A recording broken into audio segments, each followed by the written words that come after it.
Hello, Jose. How are you? Hello, Natalie. I'm very well, thank you. How are you? I'm good, thank you. Thank you so much for joining us today. This is going to be a really interesting one because I know that visas and migration is constantly a challenge or a problem, or there's many questions for so many people. I came to Australia almost 11 years ago from Scotland, and I came on a working holiday visa. So I did my farm work, but now I'm on a partner visa. So I know how expensive, how expensive and complicated the migration pathway can be. So thank you for telling us about it and answering some questions. So thank you so much for being here. Thanks for having me. That's all right. So I guess we can start. If anyone has any questions at any point, if you just comment on the LinkedIn link, and it will pop up here for us, and we'll answer them for you as best as we can. So can you just start by telling us a little bit about yourself, kind of, Mhm. yourself, what brought you to Australia, and then also a little bit about the Noble Group as well, which is your business in migration. Mhm. Absolutely. Thank you. My name is Jose Ponce, and I migrated to Australia in 2010. So I'm the co-founder of and principal migration agent of the Noble Group. So that our company does a variety of things. We do consulting and recruitment, and also migration. Migration is the stream that actually I'm responsible for. Mhm. And for more than 10 years, for the last 10 years, I have assisted many young professionals, graduates, students that came from overseas to start a new journey here in Australia.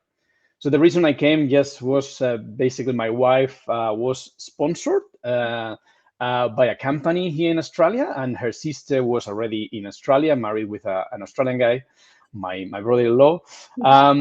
And yeah, we started as well the process as many migrants do. So we were sponsored at the time, and after a period of time, we could apply for the permanent residency. Mhm. So you know yourself how difficult the process can be, and very stressful and very expensive. That's right. So absolutely. So you know all about it yourself. Exactly. It's expensive. It's frustrating sometimes. Confusing. It's confusing. The Australian framework, the migration is very complex and it changes every week, every day. I would say sometimes. Like to give you an example, the subclass 408, the COVID visa that a lot of people, a lot Yeah. of apply for, that was stopped within 36 hours. So it changed everything for a lot of people. So that happens quite a lot. And there is a lot of changes coming up as well Yeah. now. So it's quite complex, yes, and costly. But again, value for what you get as well. So sometimes it's just, your future here perhaps is better where you come from. So it's an investment as well. 100% agree with that. And that's what we were talking about just before we went live as well. And I get a lot of questions about visas. And I always say, not a clue. I don't say not a clue. I say, I'm sorry, I'm not a registered migration agent. I'm not an authority to answer. I also don't know, because the changes just come so quickly, as you said, and they just, yeah, it's constant and so complex. So it's almost impossible for someone who doesn't know how to understand the changes to keep up with them. That's kind of how I feel when I see new visa Mm. rules coming out constantly, and it's like you need to have an analytical brain and the knowledge about the visa system to be able to understand the new changes constantly. That's exactly right. Yeah, And it's a lot of reading, a lot of discussions within colleagues, because the changes are in many areas in different visas, but not just visas, also other authorities that are connected, let's say, like skill assessment bodies. yeah. They have changes as well. The English tests as Mhm. well. Sometimes, an English test is was valid before, it's not valid anymore. Yeah. All those sort of things that you need to keep up with. Absolutely. So that's kind of what I want to talk to you about today. And the reason is because I get a lot of clients or people just within my community who might email me and ask a question. And often they will want a full-time job in Australia. And one of the first questions I ask is, what is your visa status? And sometimes people get frustrated that I ask them that, because I do understand that it's frustrating. You have the skills, you have the experience, you're really eager to work, you're a great worker, but your visa is holding you back. And the reason I ask about the visa status is because it's so important to have a plan.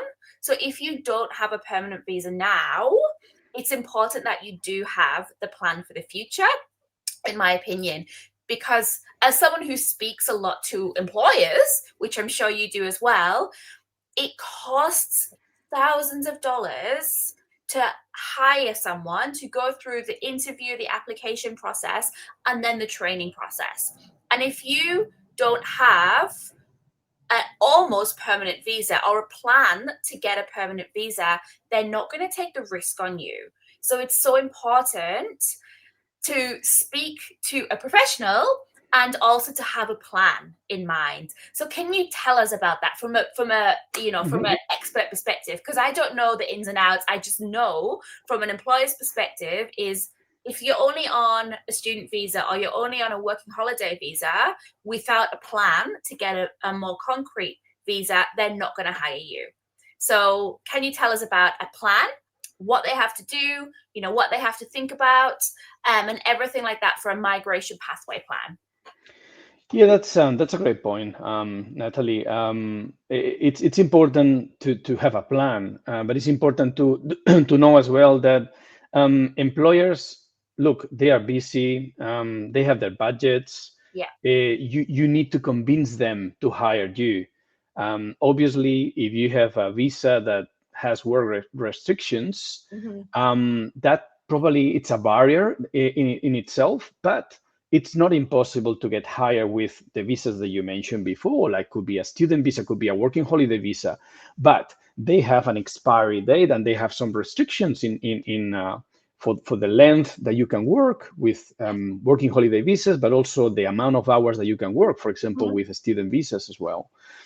I guess from my experience and what I talk to our clients is, first is just, is Australia the right country for you? That's the first question that I like to ask them, because first, it's far away from your country, your friends. It's expensive to travel overseas, to see your family and all, but it's expensive to live here and all of that. What are you willing to do to stay here? Is this the right country for you? If the answer is yes, excellent.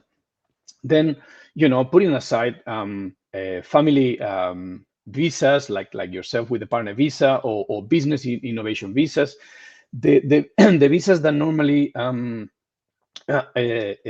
professionals go for are the skill visas. Yeah. Okay, so if we focus on that, okay, so ask yourself, what sort of qualifications, what sort of work experience do you have, right?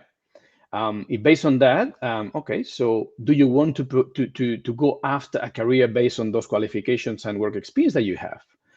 If the answer is yes, okay, so is that occupation in demand in Australia? Do you know that? And if the answer is yes, okay, what sort of visas can help you just to migrate here permanently, or stay for a long period of time, right? Hmm. Like a few years, Hmm. if that's what you wish. If the answer is no, you don't want to go after the career that or you've been doing, the job that you've been doing overseas. Okay, so what is your passion? What do you like to do? What would you like to do? I have cases of clients that they study engineering, bachelor's, masters, but they do not want to do that because they did it because of their parents. They Yeah. wanted them to do that. But in one particular case, this is passionate about cooking, and he's been, cooking for many years, even working in his country, in Spain. In this case, I'm from Spain, so it's a person from my country, or where I was born. for many years. So then, okay, so would you like to do that as a career? Yes. Okay, now what are the steps that you need to follow to achieve that in Australia? Yeah. So studies that you need to do, or maybe not studies because you have enough work experience. What sort of visas are out there that can help you with that? So I think that's the important thing, is just to ask the questions about mainly, qualifications, work experience, and is that what you want to do? And is that in demand in Australia as well?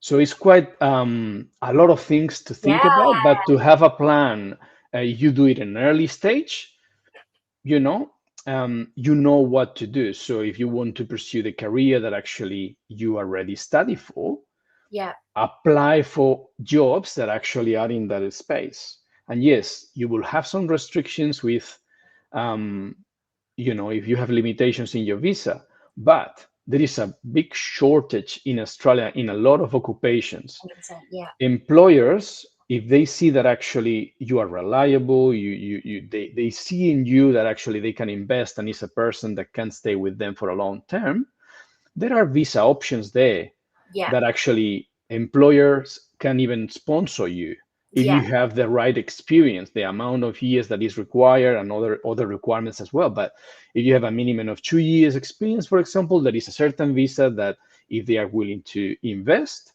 on yourself, they can actually hire you, you can work for them, and that leads to permanent residency as well in Perfect. most cases. So it sounds like this is exactly what I mean by I don't know. Like, I don't think it's possible for anyone to understand the visas and the requirements and what's possible unless you work in this and you've studied this and you do this every day.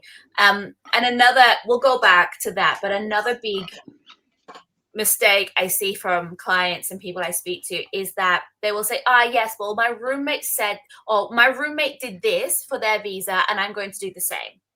And I'd be like, right, okay. Or another one would be, I'm in this Facebook group with people who also migrated from my country and everyone's going to get this visa. It's like, okay, but have you spoken to a registered migration agent who can talk about your specific experience, your specific situation? And I feel like there's a lot of people who are, taking advice from each other without getting talking to someone to know what is possible. Have you witnessed that? Is that something you think happens as well, or It does happen. And I have a few cases that unfortunately they had to leave the country and they are just not allowed to apply for a visa for 3 years in this case. So it's very risky because every situation is different. yeah, When I hear, I heard in this forum or a friend told me, well, first, I don't know what your friend's qualifications are, the level of English, the work experience, the visa, the length of the visa. The many factors um, can affect yeah, certain visas. Even people overstaying their visa because they thought, oh, it's okay because I was told in a Facebook group that I could overstay my visa. Well, all those things actually have really big consequences. yeah. And not very good ones in a lot of cases. So it's important that actually get professional advice. And in Australia, just to give migration advice, you have to be either a lawyer or a registered migration agent. No one else can give advice in that sense. No, because so can you said different factors. So obviously English language, industry, country. Can you go through a few of the more important factors that Yeah, decide that this absolutely. Obviously, English is a big one, and I talk to my clients that they go for skill visas. Mhm. That English is a must. So it's in some cases, yeah, you require a level of English that it's quite not very high. Mhm. Could be a 5 IELTS equivalent in some cases. Most of the general skill migration or the general skill migration visas minimum is a 6. It's a competent English in IELTS. When I say 6, it's obviously IELTS. Then you have the Pearson, you have the Cambridge. The equivalent will be Yeah, what it's accepted. But in a lot of cases, having a proficient English helps you just to get certain visas. For example, state of territories, they really premium that someone not just have the skills, the right points, because these visas are just point tested. We can discuss that if you find it relevant, but proficient English is one thing that actually helps as well to get certain visas. So that's one, English. Work Mhm. experience as well. So as I mentioned before, for business just to sponsor you, there are certain requirements. One of them is just to have certain work experience in your occupation as well. It has to be in your occupation. Yeah. So that you have in your resume that you have worked in a similar role as your friend. Yeah, but it's similar. How similar? Yeah. So that's important because it has to be everything that it's done here in Australia has to be the occupations are classified what is called ANSCO, which is the Australian and New Zealand standard classification of occupations, and it's listed there what sort of skills or duties, tasks an occupation have to perform.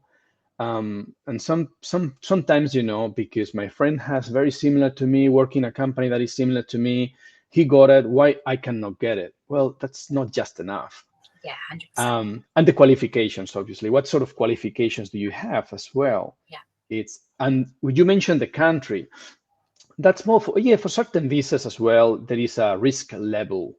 That's more for student visas, but um, in some cases, for if you apply for a student visa or a tourist visa or certain visas that require that actually you explain the Department of Immigration that you're going to be here temporary. So you are here for a period of time, but then you're going to go back to your country. Depending what country you are from, the amount of documentation that you have to provide, it's different. Yeah. So again, those things, if you provide the same documents as your friend, and your friend is from, let's say, France, which is not risk, and you are from another country, whatever the country is, and the risk level is much higher, you have to present more documents and Yeah. demonstrate more things to the department. So those things are important to take into consideration. Absolutely. So yeah, there's so many different things. And as I said, so can you give us a couple of examples? So I'm going to go back to the migration plan in a second, but Mhm. said that you've worked with people who they cannot come back into Australia. Maybe they've been deported or they can't get a visa again. Can you give us some examples or maybe some mistakes that you've seen people Mhm. make? Yeah, absolutely. So the common mistakes, starting from the lack of understanding what occupations are in demand in Australia, for Yeah, example, yeah. right? And that changes That a lot as well. Even I That's can't that really changed a lot. yeah, Absolutely, absolutely. And there are for different visas, there are different lists of occupation, skill occupation list. Every visa they have their own, mhm, and then they are subdivided in different ones as well. Depending where your occupation is, it leads to permanent residency visas or not. yeah, So that's the lack of understanding of that, or maybe the wrong advice in some cases. And like you said, it changes a lot, and every state has their own needs. yeah, So New South Wales is focusing, for example, in health, agriculture, education, and technology, for example. Other state will be focusing in agriculture, construction. So that's important to know as well, because yeah, it's a lot of money invest, but then you are not invited to apply for a visa. You don't know what's the reason. That's one of the common mistakes. Not having a good level of English, that's another common mistake, and leaving it for the last minute, thinking I'll be fine, or not doing a course, not engaging with a good teacher or a good person that can actually give them the tools that they need to communicate properly. And yeah, probably you've seen more than me. yeah, That's key as well. Because if you leave things for the last minute, maybe your visa will run out, you do the test, but you don't achieve the right scores. There are a lot of things there happening as well. Um, another common mistake, I guess, is um, when you choose the occupation, you choose an occupation that perhaps you've been told that it's in demand, and maybe it's in demand now, but in 6 months it's not anymore. You need to look at what sort of occupations have always been in the list, will always be there. I can think about one, health, obviously, aged care, and yeah, and childcare and nurses are in big demand, all those sort of things. Yeah. But others perhaps not that much. That's and obviously we mentioned that one before. That's a big one. Just following the advice of social media Yes. Yep. Yep. influencers, I guess, or people with they maybe they mean well. Look, don't get me wrong. Maybe those people they mean well. They want to tell you their experience and you do this because it worked for me. Yeah, but you have to be very careful. I will suggest people that are in social media with good intentions in terms of giving the right advice to don't do it, because even if your intentions are good, you could give the wrong advice to someone and that can ruin their life. I've seen it At happen. least. I see. I well, maybe yeah. So examples that I see commonly is through it's more education. And I do you do education? Your migration? Yeah, well, we focus most on the employer sponsor and skill Yeah. visas, but we do some student visas as well, and yeah, we do some. Yeah. A really common thing that I see happen, and I guess when we think about talking to experts, you and you get what you pay for in a way as well. So there are some, education agencies out there who, in my experience, are not giving valid advice to people. So I get so many people come to me and say, "Oh, my education agency told me to do this course because I would get a job from it." But maybe it took them 2 years to do the course, and now that occupation is no longer in demand and they actually cannot get a visa from it. That's right. Another recent one I found was the person spoke to an education agent who was told to do this course, but it wasn't Cricos, so they cannot get a visa from it. So there's unfortunately a lot of information out there as well. And it's just, yeah, I don't know what my question is. It's just really unfortunate and really horrible when and I can't help you after this. You need to speak to someone else who knows what you can do. So if that's happened to someone who they've gone and done, a vocational qualification, Hmm. and they've been told to do it through another agency, an education agency, and now they're ready to get a visa for more permanent residency, but they can't get it because of their choice of course. What would you say to them? Well, I guess we need to again go back to the basics and then okay, so what was the intention of studying this and do you have experience in this occupation? And then check the different options. That occupation may not be now an occupation in demand, let's say in Victoria, or for a Yeah, visa for let's say like there are different visas, right? So maybe they were aiming for let's say a skill independent visa, which you can apply all over Australia. And that's not available for that visa at the time. So I will check if it's available in others for a skill nominated visa, for example, or a skilled work regional visa in different states. yeah, Because it could be that the option is there, but then the person will have to move there yeah, and maybe spend time there, spend money because maybe they need another visa. yeah. So it could be cost, it could be an option there, but sometimes if there is no option, again, my company name is the No Bull Group, so I I was will going be to ask very that clear. question. I was going to So ask about your name. it's what it sounds, right? So Yeah, I will be I love very that. clear. There is no option for you. Okay, so you did this. Now the consequences are exactly, that you cannot apply for that occupation. That is not in the list. The options will be you study something else, or you leave the country, or we will obviously could be some options there, but obviously we have to give them the clear, Yes. it's unfortunately it happens, but it's just like I said, I will check if there are options in other areas, in other visas, and also what they have done in the past in the country, if they have other qualifications, just to see if there is another option Yeah, from that.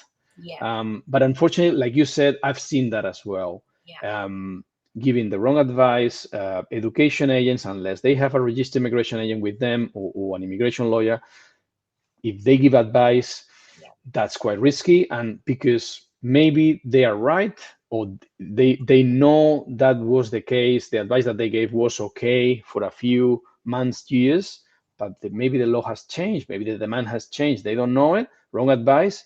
And unfortunately there are no major consequences, They were not, sorry, they were not. But the minister Claire O'Neill, that it's obviously in the media quite regular at the moment. That's going to change. Education agents, they need to be very careful what they do. And look, I know a lot of them, and Mm, some of them are really professional. Will never give advice. They will always pass that to a professional, just to in yes. terms of the migration side. Absolutely. And yeah, what Jose was talking about is in the media, it's in the media right now. And we were talking about it just before we came live. There is media talk about capping international student visas or putting taxes on international students. And what you were saying, Jose, is that it's not confirmed yet. Like the media is reporting it, but there's nothing being confirmed yet. So yeah. Yeah, that's right. So the media obviously they know something is gonna change, Mhm. and there are a few changes that already happened, but that's more for the employer sponsor visas. In this case, there is a reduction in the years that you have to be with an employer that leads to permanent residency, which is a good thing That's in good. that space. In terms of students, there is a lot of noise as well, and there is it has been announced a regulation for RTOs, training organizations, that were not doing the right thing as well in terms of offering courses that actually were not appropriate, or attendance-wise, the students, where they had the flexibility that they shouldn't have. Yeah. Um, that's already confirmed it's going to happen. We need just the details. But in terms of adding taxes and capping the student numbers, it's not confirmed. I know that they want to do something like that, and heavy lifters in the government and the opposition obviously are pushing for something like that. But obviously they need to think about the consequences of that as well. It's not just let's do this. It could have consequences that affects other areas. So I'm sure they are just being careful of what to do. But saying that, it's likely that there will be an announcement by the Department of Home Affairs in the next probably 5 to 10 days in that regard. So yeah, stay tuned. Perfect. I would actually like to say something about the first part of that. And you talked about this a little bit in your answer before when you said about one of the common mistakes was your English and making sure that you get a teacher who actually teaches you the communication skills that you need to have the level of English for your visa. And then again, you referenced the RTOs and the RTOs not doing what they should in terms of attendance. So I worked in ELICOS and RTOs, vocational teaching, business and marketing for many, many years in Sydney before I did this.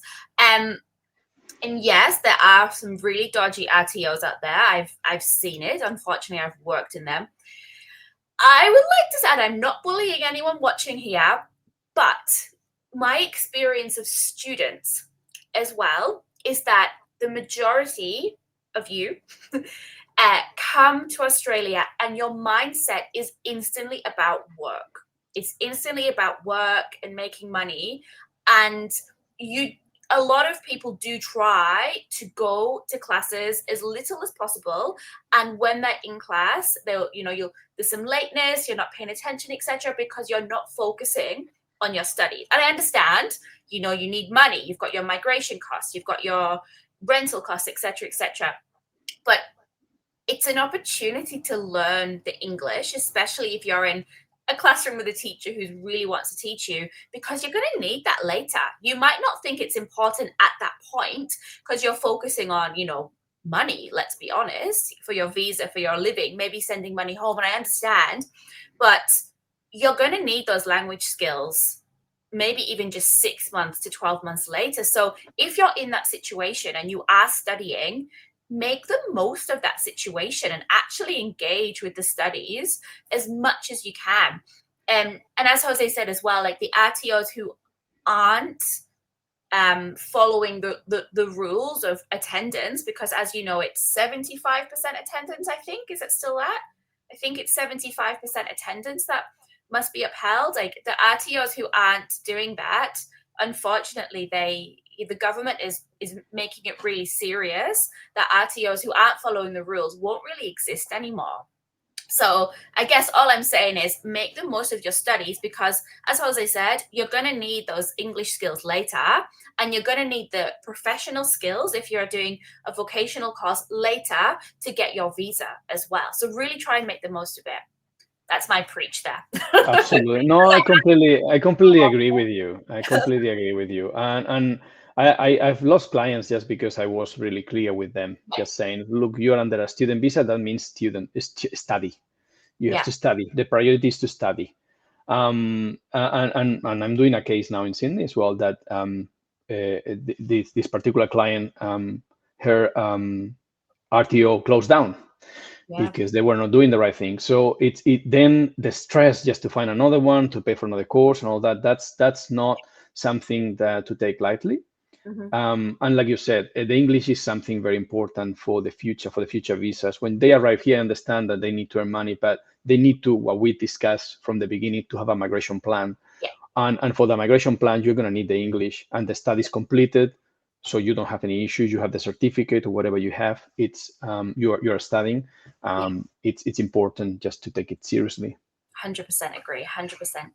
So I've just got a couple more questions, and it's about specific visas. And I know that you can't Mhm. give specific advice because someone commented. One second. I'll just finish my question, and I'll get onto your question. One second.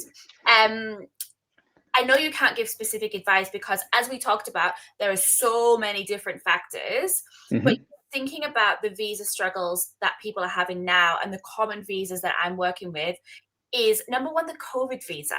So Mhm. obviously the COVID visa was within 36 hours, you said, is just scrapped. So I still have students on a COVID visa and they don't know what they're going to do next. What would you say to them? Well, I guess yeah, and in some cases they can still apply. The ones that are on a COVID visa, they still can apply until February. There is a concession and that they get another COVID visa for 6 months, depending on the cases, Ah, of yeah, course. yeah, So that's it's possible in some cases, but I guess again, going to basics is as well, what do you want to do? So, do you want to stay in Australia? And if that's a yes, and is it for a long period of time? Is it for permanently? Okay, so again, going to basics is what have you studied? What are your qualifications, but also your work experience? mhm, And if not, you haven't studied anything, or you need to study. Okay, so why don't you start now? Because yeah, the sooner the better as well. It depends on each case. I guess it's just they could potentially go to other visas. So are you working with an employer that is willing to sponsor you? Let's check what occupation are you in. So is that occupation in demand? Is that occupation possible for the visa that the employer can sponsor you? If not, do you have enough experience now because maybe you've worked under the 408, the COVID visa, and you accumulated enough experience just to apply for certain visas, permanent residency visas? yeah, Do you have the level of English that is required for that particular visa? So I yeah, guess it's just in a case by case, just to understand their situation, yeah, and then obviously tailor options yeah, for the student, or for the student, or for the holder of the COVID visa. yeah, And at the end of the day, it will be their decision. We can put a plan together. We yeah. can tell them this will be the approximately cost, Mhm. the time that will take, but then it's your decision. Now, what would you like to do? Perfect, perfect. And I think leaving things to the last minute is what I'm witnessing with a lot of things It's at the moment. terrible. Leaving it to the last minute is Yeah, terrible and because that's anything can go wrong. yeah, and I think that's what I mean about a plan as well. When I talk about employers, you can apply for jobs, as Jose said, if you're on a COVID visa, but you need to know. If you don't know what your next steps are to stay in Australia, the employers aren't gonna know that either. So you need to be confident in the next steps and speak to someone about it, no matter what visa you're on, so that you can confidently explain to an employer what you're going to do to be able to work for them for a longer time. And that includes sponsorship. And Absolutely. I can give you the example. I have a few cases that they are holding a COVID visa, mhm, but talking to them, and then I talk to their employer, they are willing to sponsor them. So then we yeah, are initiating now. In this case, it's a temporary temporary skill shortage visa, which is an employer sponsor visa. The company is willing to sponsor them. So that's fantastic because that leads to permanent residency along the line as well. So I have two cases of those. Perfect. And so that's my next question. So I look, maybe end of last year or early this year, I thought that sponsored visas were almost impossible or really, really difficult to get when you're already, when you're on shore. And I think that's changing. And it's a question I get a lot about sponsored visas. How do I find a company that will sponsor me, etc.? Or can you help me apply for jobs and get sponsorship? So if someone's in that situation, if they are looking for a sponsored visa from, COVID visa, graduate visa, working holiday visa, or whatever, it's student visa, what would you say to them in order, and me to help them, in order to find the companies and the visa migration rules that they need to know about? Well, first of all, again, is okay. So you want to be sponsored by someone, or you know that's an option. Firstly, do you have experience in that occupation? Yeah. Is the occupation in the skill occupation list? Is it in Australia? They must have experience in Australia, or can it be No, it can be overseas, but again, you need to demonstrate that you can show, you can prove it. Do you have pay slips? Do you have letters, reference, and all those sort of things? So if you have, for example, if we put just as an example the temporary skill shortage visa, that an employer can sponsor someone with that visa. The minimum requirement is 2 years experience in that occupation. So people that have that experience, they potentially, if they meet obviously all the requirements and the company is willing just to fund their side of the visa, which is the nomination and sponsorship, then that could be an option. But what I would recommend is just to if they come with a question, I want to be sponsored, can you help me? That's the wrong way of seeing it. I want to get a job in my occupation. Can you help me? That will be what you need to think about, because as an employer, and I've worked with many employers and I talk to many employers, you cannot come to me and say, can you sponsor me? Well, I don't know you. I don't know you. I need you. You first need to, if you pass the interview and you are good, and then there is in most cases there will be a probation period. I like this guy. I want to keep this person with us. Then we can look at that option. But you cannot ask from the first minute just to be sponsored, because that's probably going to push back the employee as well. It's too much pressure. Absolutely. I guess my question for that then, follow-up question, well, what if they were on a temporary visa, so maybe a working holiday visa? They can only work for 6 months at a time. And so they want to be sponsored, but they only have the 6-month work visa, and employers are reluctant to hire them because of the work restrictions. What would you say to that? Well, look, yes and no, because we in my previous life, I've worked in the corporate space as well, and we've sponsored in the company, we sponsor a few working holiday visa holders. So it's what you can demonstrate in those 6 months as well, and the need that the company has, and with the shortage these days, or in certain occupations, they will be happy. Exactly. Your occupation in high demand, then it's quite likely, if you are a good worker, and they have the need because they've been advertising for this role, they couldn't find anyone, that they will sponsor you, because it's much more expensive. Just like you said, the process of hiring someone, engaging a recruiter, that it's going to be a percentage of you have to pay as well, and all those sort of things, than sponsor someone that for 2 months, 3 months, they've been really good. Let's do it. So even in with a working holiday visa, you can be sponsored as well.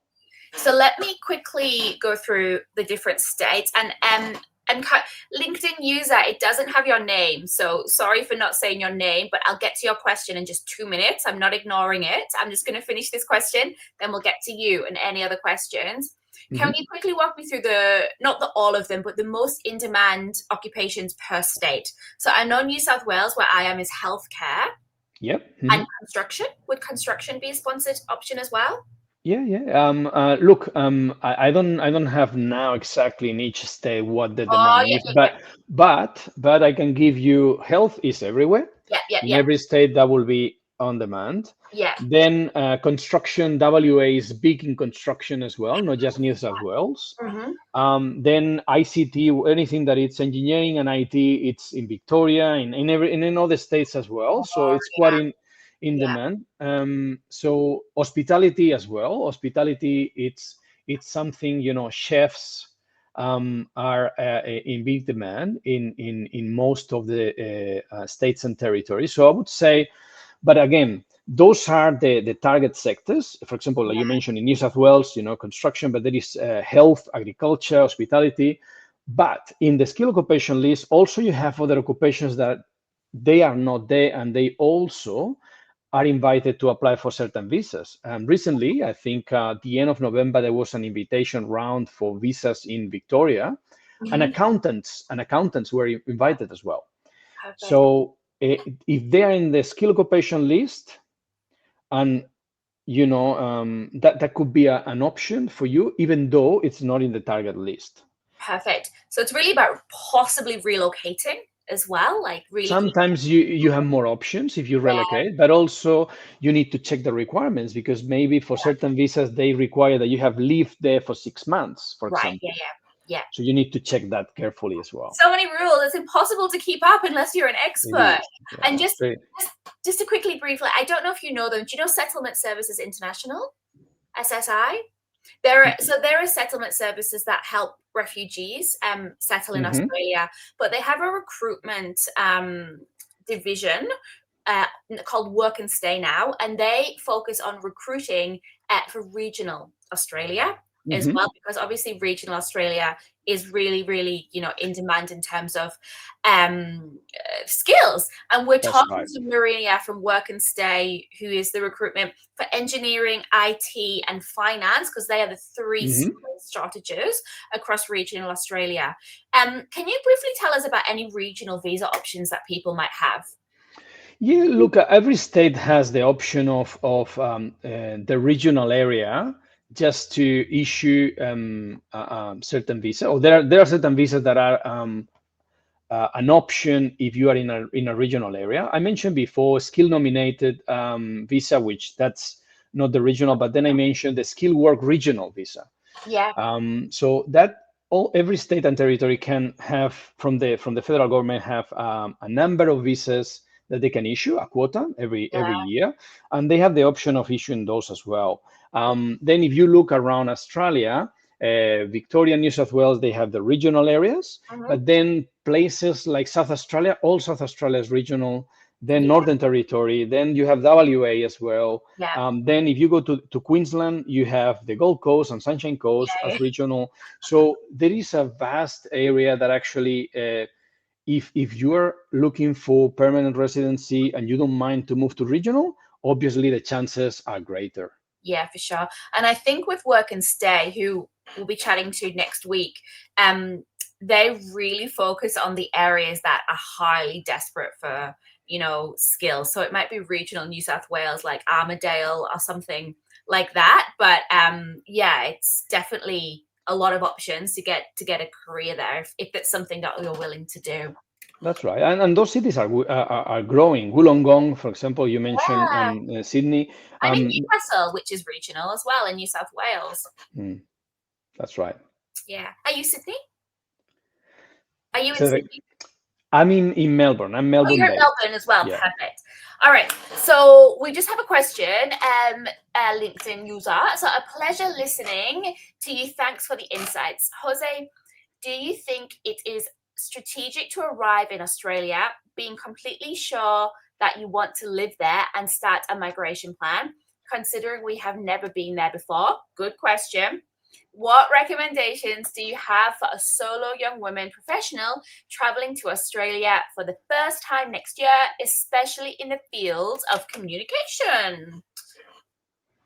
Very Well, okay, specific, so we'll see is what is you yeah, it's very have. specific. So I guess my recommendation will be it depends on what visa you're coming with, right? So let's assume that you come with a working holiday visa because your age is and Yeah, the country that you are from it allows you that.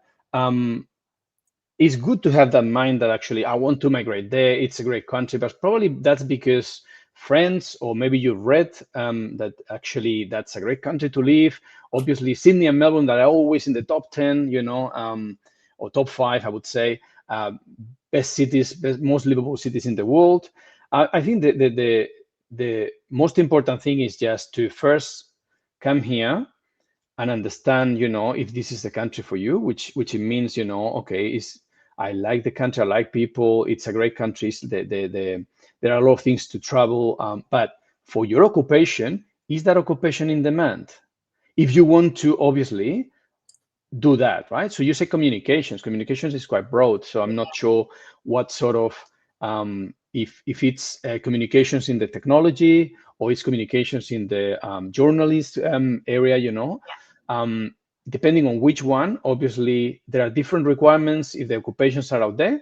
If it's like you want to be a journalist, I can tell you right now, your English level has to be very high, It's for such a example, hard right? job to get into, no matter where. For example, but if you want the same, if you want to be a teacher, here in Australia, the English level is going to be really high as well. But if it's in the technology space, you may not need that high level of English, and it's in high demand in Australia. So I guess it's difficult to answer because it's very specific, right? So I need to understand how old are you, where are you going, what city, Yeah. if you have work experience, what qualifications you have, and based on that, obviously, they can be built a migration pathway here, or a plan here in Australia. Um, I'm I'm going to answer as well, if you don't mind. I know she No, answered of course, you, but please. then you can tell me if I'm missing anything from what I would say, because this is the type of question I get a lot as well. So yeah, absolutely, it depends where you're going. Um, and you say having a plan when you haven't been to Australia before. That's a really good point. Absolutely, but I've witnessed, and I'm sure Jose as well, many people who come to Australia without any idea what they're doing, where they can go, if they can have a job, what their plan is after. They come on a working holiday visa and expect to get a job in communications instantly. So having research and having even a flexible plan, and understanding of what your options are, in my opinion, is what you need to do. You need to have a flexible plan and understanding of what your options are. And obviously it will vary, depend on the city, as we said. In terms of your field of communications, again, it depends on the visa that you're coming in. So if it's a working holiday visa, you have the 6-month restrictions. If it's a student visa, you only have 20 hours per week that you can work. Again, yeah, as Jose said, communications is quite broad. I have helped people within communications and marketing communications. My advice on that would be get local experience as soon as you get here. Do some volunteering work where you live. It doesn't have to be full time. It could just be maybe be a day a week, a day a fortnight, whatever you can do. But do volunteering work for a charity or a not for profit, so that you get the local experience, b understand how Australian workplaces work, c help with your English. You get to network, you get to build a community. You also get a reference, and you get to have experience in Australia on your resume. So the sooner you get here and start getting the local experience, the easier it is to apply for a full-time job in the long term. So I think for me, like, a flexible strategy that can be changed and altered is pretty important, just to help build the confidence and the understanding and the reality as well. Would you add anything to that? No, no, good point. Just to correct one thing. So the student visa holders can work 48 hours every fortnight. So it's like Oh, that's right. Yeah, that's right. it's Sorry. slightly more, but in terms of I agree with you. I think a flexible plan, and perhaps just to understand that if you come here and you have certain level of experience and you've been working in your country, at certain level, just look, if you have to get your hands dirty and work in a different job that actually is not, don't get frustrated, don't get Yeah. dismotivated, because we all have done that here at the beginning. That's fine. The important thing with that is just use it as a positive, improve your network of people, Yeah. because if your background is communication, try just to meet people that are in that area, Yeah. talk to them, learn from them, because that can be an opportunity. Could be like Natalie said, like an internship perhaps, or volunteer sort of job, which can help just to get the foot in the door, just to work in that occupation as well. Absolutely. And yeah, look, I'll be honest, when you first move to Australia, it's difficult, right? It can be really challenging. So just bear that in mind and just make the most of it. Meet people, don't stress too much. Have a flexible plan, but just try and have fun as well. Talking about dirty hands, dirty jobs, what's the worst job you did in Australia when you first arrived? Well, I was working not dirty perhaps, but Oh yeah, you know you know, but yeah, it was actually I was lifting and closing a boom gate the whole for shifts. what I So mean? just letting people in and out of a building. It was good because in this I was working for the neighbors TV Yeah, show. yeah. So Oh but yeah, it's fun. which time I didn't know anything about them, so I didn't know who they were. So it's just, but it was something that I came from. I was quite senior in my country in what I Yes. was doing, and that was a shock. But Yeah. then I realized, look, it's what it is. At least it Yeah. pays the bills. I'm improving my English because, I thought that I knew English because I was traveling to the UK. When I came here, I said, wow, Yeah. what language do these guys speak? Which is something as well that you get used to it. It's a different 100%. lingo and all of that, which is great to learn as well. So it's just um, whatever the job is that you find, the first one, Yeah. enjoy it as well, Yeah. get some money, have fun, meet new people, and yeah, that's part of the experience as well. 100%. Yeah, it's part of the experience. And it's difficult to accept that when you first move here if you've come from a really, well paid, high communications job, and then you have to work in hospitality or as a cleaner or something, but it's part of the journey. I did it as well. I think my worst one was I was an oyster farmer.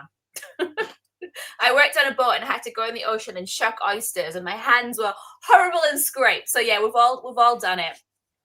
All right.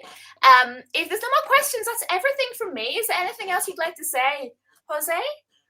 No, thank you so much for the opportunity, and I hope we just help some people there just to realize that it's important to have a plan, Yeah, whatever that plan is. If it's to stay here or if it's just to go back to your country in a yeah, period of time, but make sure you have a plan and you break it down in small sort of yeah. plans as well, and make a budget for yourself and what you need to do just to achieve the goal that you have. Absolutely, yeah. And also just to add as well, I hope you've seen just how complicated it can be with all the different decisions and the visa changes and the different, factors and categories. And so how important it is to actually speak to an expert, a registered migration agent or a migration lawyer who can keep up with the changes. So your friends and Facebook groups, unfortunately, it might not be accurate. So I really, really do. I really think you need to speak to Jose or another migration agent to get accurate advice, because it could cost you your visa. It could mean that you go home and can't come to Australia again. There really is genuine risks associated. And so to end, Jose's, I will put the link in the replay. And this replay will be available on my website with subtitles soon. But Jose is offering 20% off the initial consultation. Is that right? So could you That's just tell us a correct. little bit about what an initial consultation is and why someone should have one? Yeah, the initial consultation obviously is just to understand the person, because every person had different backgrounds, different studies, different work experience, different goals as well. So to understand that and just to give migration advice, what will be the options in terms of visa options here, and Yeah, if they need other requirements that actually require, yes, from an authority, just to get some, yeah, in this case, a skill assessment, for example, or English test, just to give them the broader information from the migration side, what will look like Yeah. their plan just to migrate to Australia. Perfect. Yeah, and so Jose is kindly offering people who are, watching this or a replay 20% off with a code, which I think is my business name. But I'll pop the code in the replay. Or if you're listening to this and you want it, just comment or reach out to one of us, and we'll pass it on. So yeah, I can absolutely tell that Jose knows exactly what he's doing. He's so informed, which you have to be as a visa agent. So yeah, absolutely recommended. And Noble Group, I love the name. If anyone doesn't know what this means, it means no. How do I explain this? That's swearing on live TV. It just means no bull, no nonsense, right? That's right. He will That's correct. tell you exactly what it is, even if it's information that you don't want. And that's exactly what I do as well. It's hard enough without talking to people who are going to lie to you and make it harder down the track. Okay. Thank you. That's all from me. Thank you so much. Thank you, Natalie. Thank you, everyone. This has gone so long. I'm so sorry. I hope you didn't have another appointment. No, it's okay. In 1 minute, though. 1 minute. Okay. Thank you. Bye. No worries. Thank you. See you later.